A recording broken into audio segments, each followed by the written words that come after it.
Hello friends. तो कैसे हैं आप लोग? उम्मीद है आप लोग अच्छे होंगे, स्वस्थ होंगे और अपनी पढ़ाई में मस्त होंगे। तो दोस्तों, आज हम लोग पढ़ने वाले हैं सेंट जोसेफ स्कूल के क्लास 5 का पार्ट 9 चैप्टर, और उस चैप्टर का नाम है मेरी कुल्लू मनाली यात्रा। क्या नाम है दोस्तों? मेरी कुल्लू मनाली यात्रा। तो उसका हम लोग सबसे पहले मौखिक प्रश्न करेंगे, उसके बाद लिखित प्रश्न करेंगे। तो सबसे पहले देखते हैं कि मौखिक प्रश्न में क्या है सवाल। लेखक ने ब्यास नदी को कैसे पुल से पार किया? लेखक ने ब्यास नदी को कैसे पुल से पार किया? तो इसका जो उत्तर होगा रस्सियों से बने झूला पुल से। रस्सियों से बने झूला पुल नहीं होता जो जिसको पकड़ पकड़ के जाया जाता है। एक हाथ से पकड़ेंगे, फिर आगे पकड़ेंगे, फिर आगे पकड़ेंगे और धीरे धीरे आगे बढ़ेंगे। तो उसका आंसर हो जाएगा दोस्तों रस्सियों से बने झूला पुल से। एक नंबर का आंसर क्लियर हो गया। दूसरा देखते हैं, लेखक कुल्लू कितने बजे पहुंच गए? लेखक जो है घूमने गए थे कुल्लू मनाली। कहाँ गए थे दोस्तों? तो कुल्लू मनाली गए थे। तो वो कहा कितने बजे पहुंच गए? तो वो सुबह 10 बजे पहुंचे। इसका आंसर क्या हो जाएगा दोस्तों? तो सुबह 10 बजे। मनाली का नाम किस पक्षी के नाम पर पड़ा?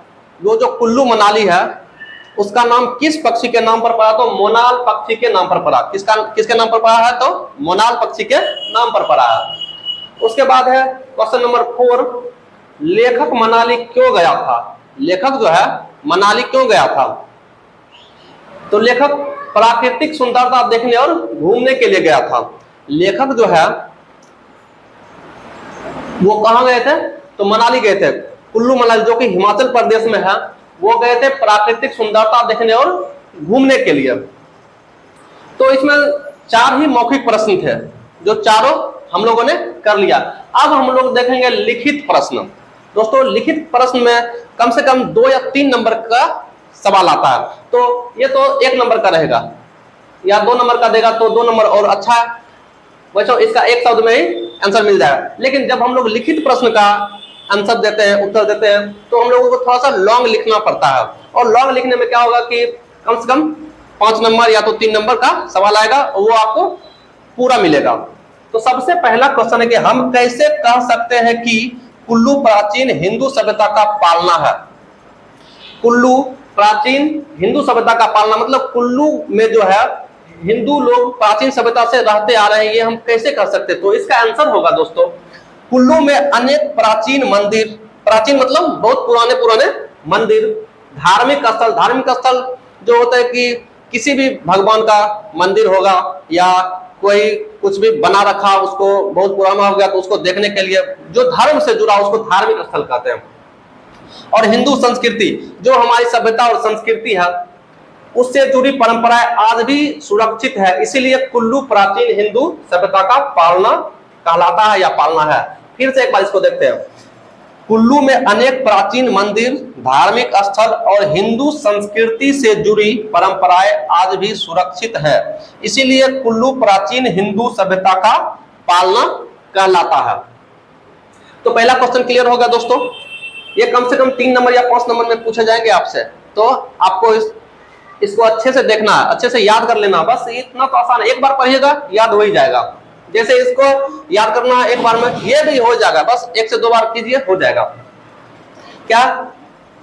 तो इसका हो गया क्वेश्चन नंबर 1 का। अब क्वेश्चन नंबर 2 देखते हैं, कुल्लू के दशहरे के मेले में क्या क्या वस्तुएं मिलती है? मेला लगता है ना, हम लोग के यहाँ भी मेला लगता है, तो मेला में बहुत सारी चीजें मिलती है। लेकिन कुल्लू वो ठंडा प्रदेश है ना, तो ठंडा प्रदेश है, वहां जो मेला लगता है दशहरा का, दुर्गा पूजा का, तो वहां पर क्या क्या मिलता है? वहां मिलेगा कहा इस मेले मतलब कुल्लू के दशहरे के मेले में ऊनी कपड़े जो हम लोग ठंड के दिन में पहनते हैं, शॉल वो जो ओढ़ने वाला होता है, शॉल ओढ़ने वाला, उसके बाद टोपियां, वो जो टोपी होता है ठंड में हम लोग लगाते हैं, हस्तशिल्प की वस्तु, हस्तशिल्प मतलब होता है हाथ से बनी हुई वस्तुएं, हस्तशिल्प की वस्तुएं मतलब क्या होता है दोस्तों? तो हाथ से बनी हुई वस्तुएं, लकड़ी का सामान, यहां पर एक कोमा दे देंगे, उसके बाद लकड़ी का सामान, लकड़ी का बहुत सारा सामान आता है, जैसे हम लोग के यहाँ लकड़ी का क्या क्या बनता है, कोच, पलंग, चौकी, टेबल, कुर्सी, ये सारे लकड़ी का बनता है। तो उसके बाद कालीन क्या होता है दोस्तों? कालीन जो फर्श पे बिछाया जाता है उसको कालीन कहते हैं, कालीन भी मिलता है, तथा अन्य स्थानीय वस्तुएं मिलती है। स्थानीय वस्तुएं कहने का मतलब है कि वहां की जो लोकल वस्तुएं हैं, और भी बहुत सारे वस्तुएं हैं जो वहां मिलती है इस मेले में। तो क्वेश्चन नंबर 2 हो गया। अब हम लोग दोस्तों क्वेश्चन नंबर देखेंगे 3 दोस्तों। तो अब हम लोग देखेंगे क्वेश्चन नंबर 3। क्वेश्चन नंबर 3, लेखक कुल्लू से मनाली कैसे पहुंचे? लेखक जो कुल्लू मनाली घूमने पहुंचे, तो कुल्लू से मनाली कैसे पहुंचे? तो कुल्लू से मनाली बस द्वारा पहुंचे। लेखक कुल्लू से मनाली बस द्वारा पहुंचे और उन्होंने यात्रा के दौरान, जब वे यात्रा कर रहे थे हुए, तो उन्होंने ब्यास नदी, इस चैप्टर में ब्यास नदी का जो जिक्र है, जो जिसे वो पार किए थे, किससे पार कर रहे थे? रस्सी से पकड़कर, इस पार से उस पार। तो ब्यास नदी के मनमोहक दृश्य, ऊंचे ऊंचे पहाड़ और प्राकृतिक सौंदर्य का भी आनंद लिया उन्होंने। कहां जाते जाते दोस्तों? तो कुल्लू से मनाली पहुंचते वक्त उन्होंने मनमोहक दृश्य और ऊंचे ऊंचे पहाड़ और प्राकृतिक सौंदर्य का भी आनंद लिया। उसके बाद मनाली की 2 बस्तियां कौन कौन सी है? क्वेश्चन नंबर 4 में है मनाली की 2 बस्तियां कौन कौन सी है? तो दोस्तों पाठ के अनुसार मनाली की 2 बस्तियां, कितने बस्तियां हैं? तो 2 बस्तियां हैं, एक पुराना मनाली और दूसरा नया मनाली। एक पुराना मनाली और दूसरा नया मनाली है। और क्वेश्चन नंबर 5 है हिंडिबा के मंदिर की क्या विशेषता है? यहाँ जो हिंडिबा की मंदिर है हिमाचल प्रदेश में कुल्लू मनाली में, उसकी क्या विशेषता? तो दोस्तों उस मंदिर की विशेषता है, यह मंदिर अपने प्राचीन लकड़ी की कलात्मक नक्काशी, मतलब उस पर जो डिजाइन किया गया है, लकड़ी की नक्काशी, लकड़ी से डिजाइन किया गया है। शांत वातावरण, और वहां का वातावरण एकदम बिल्कुल ही शांत, बहुत ही अच्छा है। और चारों ओर दोस्तों यहां पर और कर देते हैं हम लोग, और चारों ओर फैले देवदार के घने जंगलों। देवदार क्या होता है? एक ये लंबे लंबे, बहुत ही लंबे लंबे वृक्ष होते हैं, देवदार के वृक्ष। देवदार के घने जंगलों के कारण प्रसिद्ध है। एक बार फिर से देखते हैं इसको। यह मंदिर अपनी प्राचीन लकड़ी की कलात्मक नक्काशी, शांत वातावरण और चारों ओर फैले देवदार के घने जंगलों के कारण यह मंदिर बहुत ही प्रसिद्ध है। कौन सी मंदिर दोस्तों? तो हिंडिबा के मंदिर। उसके बाद क्वेश्चन नंबर 6 है लेखक ने अपने रोहतांग की जोत पर कैसा दृश्य देखा? जोत मतलब होता है दोस्तों दर्रा। क्या होता है? तो दर्रा, जोत मतलब रोहतांग की जोत, यानी कि दर्रे पर चारों ओर बर्फ से ढके ऊंचे ऊंचे पर्वत। वहां तो पूरा बर्फीला जगह है, तो बर्फ से ढका ही होगा वहां का पर्वत। चमकती बर्फ और मनमोहक दृश्य देखा। किसने देखा? तो लेखक ने देखा। लेखक ने क्या देखा? तो रोहतांग की जोत, यानी दर्रे पर चारों ओर से बर्फ से ढके ऊंचे ऊंचे पर्वत, चमकती बर्फ और मनमोहक दृश्य देखा। तो ये 6 क्वेश्चन थे लिखित वाले, जिसको हम लोगों ने कर लिया। अब हम लोग करेंगे सही चिन्ह लगावे, मतलब उसमें 2-3 ऑप्शन दिया रहेगा और एक सही चिन्ह लगाना उसमें। तो हम लोगों ने क्या किया? जो सही है उसी को सीधे लिख दिए। आप लोग क्या कीजिएगा? बुक से देखकर उस बुक में चिन्ह सही का लगा लेना। तो उसका क्वेश्चन नंबर 1 देखते हैं, सही चिन्ह वाला। 10 बजे लेखक कहां पहुंचा? 10 बजे तो कटमई। कहां पहुंचा दोस्तों? तो कटरई, सॉरी कटरई पहुंचा। कहां पहुंचा? तो कटरई। कुल्लू मनाली के कौन से फल प्रसिद्ध है? कुल्लू मनाली में कौन से फल प्रसिद्ध है दोस्तों? वहां के 2 फल प्रसिद्ध है, सेब और नाशपाती। आपके बुक में दिया होगा सेब और नाशपाती, और दोनों, तो दोनों में दोनों ऑप्शन में सही का चिन्ह लगा दीजिएगा। दोनों वहां लिखा होगा, दोनों ऐसे चिन्ह लगा दीजिएगा, क्योंकि वहां का फेमस है सेब और नाशपाती दोनों। उसके बाद व्यास कुंड कहां है?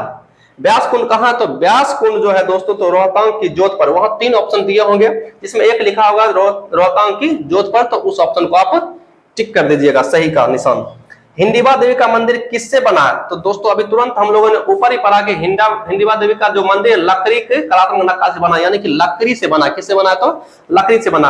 अब हम लोगों का कुछ है फिल इन द ब्लैंक्स, यानी खाली जगह को भरने वाला, और कुछ है विलोम शब्द, और कुछ है एक वचन से बहुवचन बनाने के लिए, तो उसको भी हम लोग करा देते हैं। अब